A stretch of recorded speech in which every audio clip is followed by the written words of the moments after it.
Hello everyone, welcome to my channel, Fables, and this is Kim. I'm trying to gesticulate with my hands, so since my face is not in it. Anyway, welcome to my first ever pick a card reading. I don't believe I've done a pick a card reading on my tarot YouTube channel before. I've done a couple pick card things on my Instagram, but I've never done it on my YouTube, so I'm super excited. I'm doing this in collaboration with V from V Love and Crystals. She has an amazing YouTube channel. She has lots of super awesome pick a card readings on her channel and lots of amazing content. She's also a deck creator. You can check out her decks on madeplayingcards.com. I'll leave a link down below in the description box if you want to check out her decks. She is the creator of Autumn's Delight, Fortune Cookie Oracle deck, and also Celestial Universe Oracle. So super duper awesome. So you gotta check her out. And this pick a card video is going to be who is your animal spirit guide. I believe we all have animal spirit guides, and sometimes different animal spirit guides would enter our life at different times, depending on experiences that we have, depending on whose wisdom we need. So obviously this would be which animal spirit guide, which animal spirit is most prominent for you right now, which animal spirit guide and guardian would speak to you in the most powerful way, like whose wisdom do you need the most. So we have 3 piles here, and take a few moments and just take a deep breath, center yourself, and then just like tune into the energy of the card, and then just tune into the energy of the animals, and then just really connect, and then just see which pile of cards that you find yourself being really drawn to. I mean, if you really want, you can just like watch all 3 of the piles and just get all 3 animal guardians. I mean, why not? And when you're done, you can choose a card, and then I'm going to give you the reading, and the reading will mostly be kind of just telling you what this animal spirit and what this animal guardian is, what they represent, and what are some of the practical things you can do to really channel their spirit, to really channel and connect with their wisdom. And if you want to find out what their specific message is for you, make sure to go to V's channel, because we did a collaboration where this is a 2-parter, and one reading cannot exist without the other. So you just have to go to her channel and check it out, because to get the part 2, you know what I mean, like to get the sequel, to get the other chapter of this reading. So be sure to do that. Again, the link is down in the description box. So all right, so just take a minute, take a deep breath, and then call in your animal spirit guide. Hold the intention of connecting with their wisdom. And when you're ready, you can choose pile 1, pile 2, or pile 3, and they're not all pandas, just so you know. Pandas are very prominent in this household. They are my guardian spirit. They are also just my animal avatar, I guess. And I am using the Spirit Animal Oracle by Colette Baron Reed. And it is a gorgeous deck. It has a lot of interesting animal choices in there. Oops. Okay, don't be mad at me. Don't be mad at me. It's okay. Pandas are very forgiving. After they troll you for revenge, that is. Anyway, so yeah, just letting you know, you can pick a panda, you can just pick a pile. I just had to put these pandas here because they're just too cute. Alright, so pile 1, pile 2, pile 3, and when you're ready, you can keep watching the video, and timestamps are in the description box, so if you want to jump ahead. Alright, so pile 1, we have the Nightingale Spirit. And this here says, love is all around. Look at that. Isn't that a gorgeous card? Alright, so you can take some time to just take a look at the image and see what jumps out at you, see what speaks to you.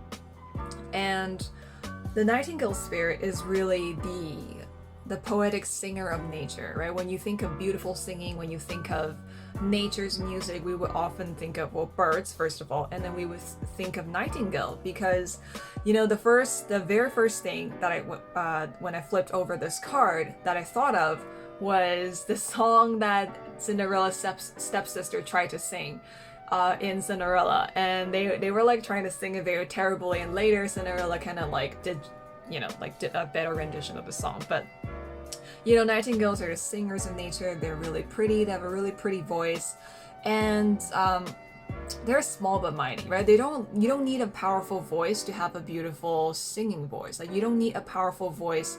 Like, it's not about being the loudest, is what I'm saying. Like, you don't need to sing very loudly in order to be appreciated. So, with that in mind, how you can channel the nightingale spirit and how you can really invite the wisdom and power of the nightingale spirit into your life is, number one, I think, since this here says love is all around, right? You want to notice the love that is around you, right? You want to notice the music that is being played around you, because sometimes, like, when we go on about day-to-day life, we really forget some of the little things that we experience regularly. We kind of just take them for granted. So one way to channel the nightingale is to really notice the love around you, the music around you. Like, what are people saying about you? How are people complimenting you? What are some of the small things that people are doing for you? Like, you know, sometimes we wouldn't consider, you know, like a lot of things that we get used to, we don't consider them acts of love, but they're actually being done to us every day. For example, like when my family just helps me with the dishes and they're just like, Kim, you're really busy, I'm gonna do the dishes tonight. And that's music to my ears because that frees up so much of my time. So one thing that you can do to really connect with the nightingale is notice the other people's music. Notice the song that they're singing to you, right? If someone gave you a compliment, really take the time to appreciate it, really take the time to tune into it and listen to it. And sort of going forward with that, really practice receiving the love that's being given to you, even when they don't seem like an act of love, right? Remember, nightingale sings beautifully, but they're not necessarily loud. So sometimes the gestures of love in your life may not be immediately interpreted as an act of love by you because they're not the loudest. Maybe they're not these grand gestures, but if you really tune into it, you will really notice how beautiful the song is. So that's one way to really channel and connect with the nightingale spirit. And another thing to really channel this animal spirit guide is to listen to music and sing along. You know, listen to music that really opens your heart, listen to songs that really make you feel open and vulnerable and happy, and sing along, sing the songs that you love, because singing is very therapeutic. I think music is just very therapeutic in general, so really connecting with music is a great way to establish a friendship with this archetype.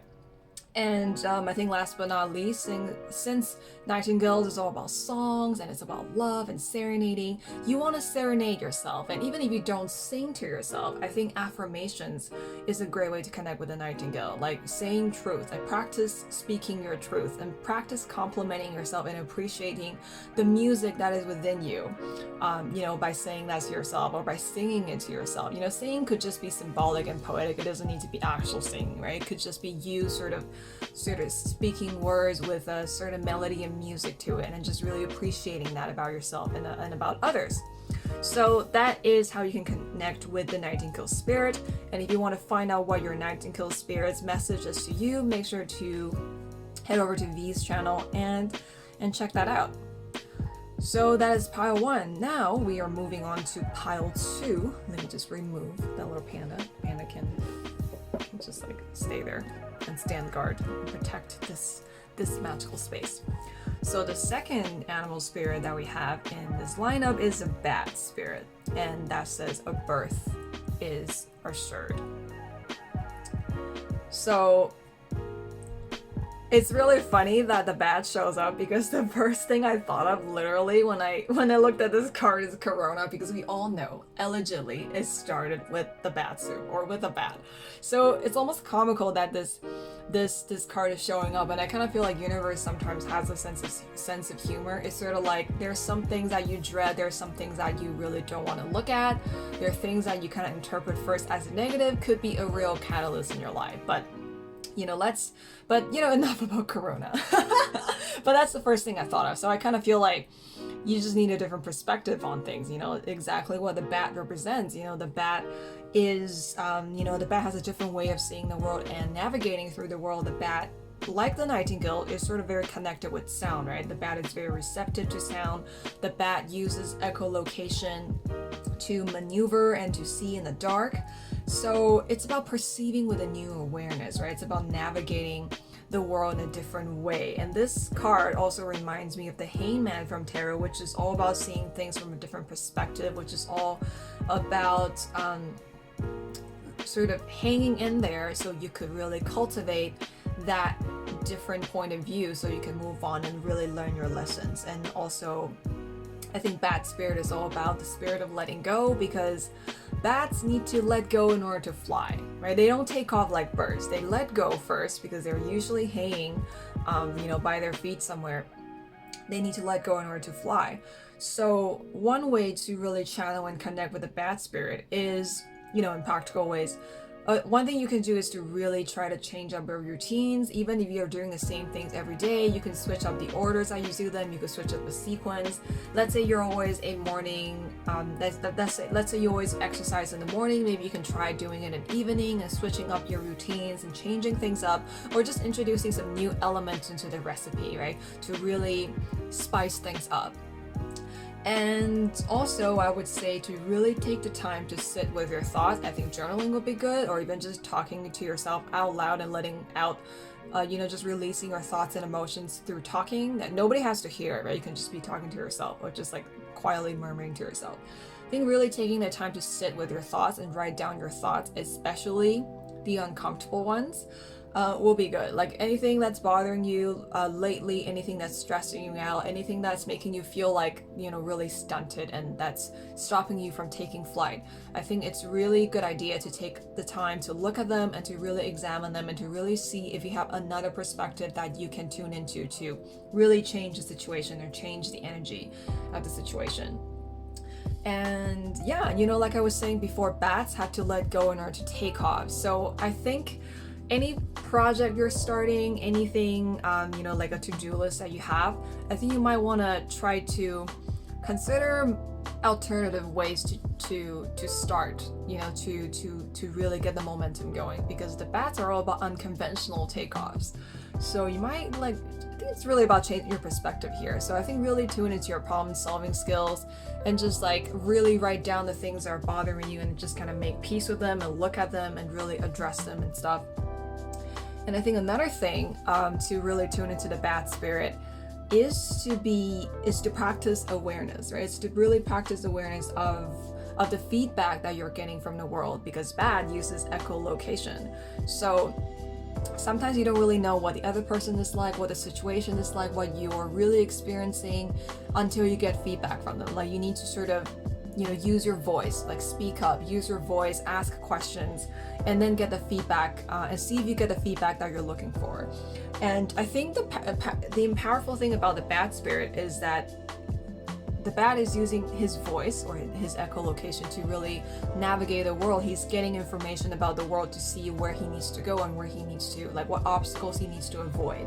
So to tune into the bat spirit, practice awareness, practice caution, practice really examining the feedback that you're getting. Are you getting feedback for this is an obstacle, or this is the right course, this is the kind of landscape that you're in, right? Really pay attention to the information that you're receiving and really pay attention to the feedback that you're getting from people, from relationships, or from the universe. So, there we go. That is the bat spirit, and that's how you can connect with the bat spirit. Again, if you really want to do this in a practical way, I think journaling is really good. Writing down your thoughts is really good. If you're not much of a writer, if you don't like writing things down, you can even just say it out loud, record it into your phone or something. I think externalizing your thoughts and your feelings is just a good way to do release work and to let go of things, and also just to kind of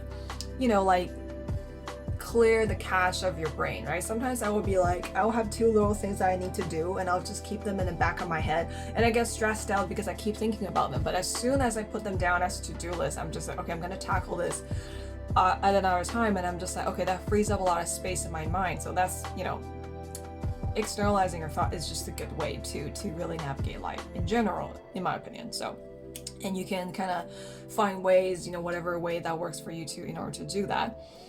All right, so that is pile 2, and moving on to pile 3, which is this right here. We have the brown bear spirit, and the brown bear spirit says, take time out. Look how fierce that is. She just I cannot be fucked with.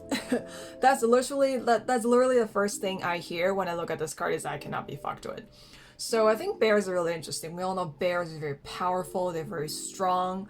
If you've seen The Revenant, you will know how strong a bear is, and I'm sure Leonardo DiCaprio knows how strong a bear is. He also got an Oscar because of that bear, or because of his acting, but but you know, bears are like really interesting, right? Bears they're a very powerful animal. In my like, from my perspective, I feel like bears are just perfectly balanced between fierce and also cute, because like there's this endearing aspect about bears, right? Like teddy bears, we have, you know, a lot of plushies in the image of bears, and we have cartoon characters like Winnie the Pooh, sort of, you know, made in the image of bears. I mean, he is a bear. So bears are very interesting to me because they're very powerful, very fierce, very protective. They're the guardians of the forest. They also have a long history of being this really important archetype in many spiritual and cultural traditions. But they also really have this cute side. They have this like endearing and adorable side. So with that in mind, I think a couple things you can do to really channel the brown bear spirit. Number one is, this is going to be a little journaling heavy and activity heavy, but number one is to write down, or you just think about or say out loud, what are some of your lovable traits? What makes you a lovely, lovable, adorable person? You know, what makes you a friendly person? What makes you approachable? So I think this is sort of the side of the bear that's endearing, or what's endearing about you. And a second thing you can consider to kind of channel the brown bear spirit, and aspect of the brown bear, is to think about what makes you resourceful. Because another thing I think about when it comes to bears is how resourceful they are. They know how to fish, they know how to hunt, they know how to climb trees, they know how to get honey. Like, they're really talented at just kind of like navigating life, right? So I think you need to, you know, like when you're tuning into your skills and your resourcefulness in life, maybe things that you don't really consider skills, or things that you consider just something that you do every day, could be a very interesting and rewarding talent of yours. So a good way to connect with a brown bear spirit is to really own that, is to really take the time to notice that and take ownership of that. And also think about what makes you fierce, because one thing I'm really getting from the brown bear spirit is just you need to be, you know, a good way to channel its spirit is to practice saying a sweet no. I think boundaries is a good message from the brown bear spirit. It's you know, like when the brown bear spirit is present, I think it's to practice saying sweet no. And by sweet no, I mean like sometimes when we think that when we say no, when we reject somebody, when we really need to put our foot down, it needs to be this mic dropping, sassy AF, strong ass in your face statement, right? But bears don't really need to do that. I mean, like when there's danger, I think it's necessary to do that. But usually when you're just going on about day-to-day life, practicing saying sweet no, practicing communication, you know, assertive but diplomatic communication, I think it's an art, and I think it's a very empowering thing to do. It's a very fun thing to do, because, okay, think about it. If a bear says no to you, are you gonna challenge the bear? No, you're not, because you know it's a fucking bear, right? So channeling the brown bear spirit is to know that you do have that brown bear spirit in you. You have that bear within, right? And if you know yourself to be a bear, if you know yourself to be fierce as a bear, but also loving and adorable as a bear, and you say that no, who is gonna say no to you? Like, because knowing that you are a bear, right? It's like, you're cute, like you're fluffy and you're cute, but you're also a fucking bear. You know what I mean? Like, like, so I think saying no is about that. Like, if you, like, this is the path you've chosen, and you have, you know, if you struggle with boundaries or communicating your needs or saying no or whatever, just know that sometimes saying no doesn't mean you have to come up with a sassy ass statement and be in your face or be in someone's face. It's just about knowing your value, knowing that you are a fucking bear. Like, you cannot be fucked with. Like, are they gonna challenge a bear? Are they gonna challenge your inner bear if you really commit to being a bear? No, they're not. You know, that's what's powerful about a bear, is just like, they don't really need to demonstrate it. I think that's ultimately what power and empowerment is. You don't need to demonstrate the kind of power that you have. So a good way to channel the brown bear spirit is to consider your boundaries and practice saying a sweet no, right? You want to be like sweet in your delivery, but fierce and savage in your execution and action. Because like, it doesn't really matter how fierce or how loud you sound, right? That's a reoccurring message from the nightingale. Like, the nightingale doesn't need to be loud in order to sing a true song that represents the nightingale, that really expresses and channels the beauty, right? it's about how you really commit to being yourself, and how you commit to that action, and how you commit to the result of that action, right? It doesn't really matter if you sort of concocted a mic dropping statement in the moment, but if you don't follow through with your actions, then you're not the fierce bear that you're meant to be, right? But if you say the sweet no, but you follow up with your actions, then you're that fierce bear that you're meant to be. So that is how you can channel the brown bear spirit. And I just love the bear. Like, the bear is just amazing. It's so cute, but it's also like, are you sure you want to like challenge me? Because you're gonna get wrecked. That's what's gonna happen if you challenge a brown bear. So you just gotta embody that, right? All right, so that's it for this pick a card episode. Like which animal spirit guide are present in your energy right now? Who is your animal spirit guide? I do believe that we don't have just one. I think there's like going to be one or a couple that we really connect with throughout our lifetime. I think that's something that will be really interesting for you to discover. I think it will be a really fun journey to embark on. But for now, one of these three animal spirit is will be really present in your life right now. You can try to connect with them. You can try to download like images of them, try to look at images of them, keep them on your phone, and do all the exercises that's suggested, and really make the best out of it. So, and again, if you want to find out what specific message that I have for you, or kind of just a continuation of this reading that you got, go to V's channel. She has part 2 of this, I guess like part 1, part 2, the second part, the other part of this message. So make sure you head there, because it would be super awesome if you check out the other half of the story, or the rest of the story, the continuation of the story. So I hope you enjoy this pick a card reading. And again, this was my first one, and that was very interesting.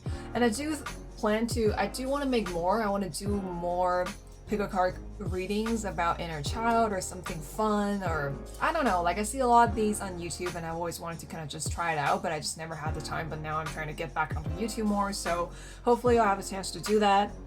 And thank you again, V, for hitting me up and asking me to collaborate, because this was super fun, and this gave me an opportunity to try something I've never done before on YouTube, so thank you. And yeah, I had a lot of fun, and I hope you had a lot of fun too. Yar! Stay cute but fierce, guys. Until next time, I will see you, and yar! Bye! Have a great life! Stay awesome! Woo!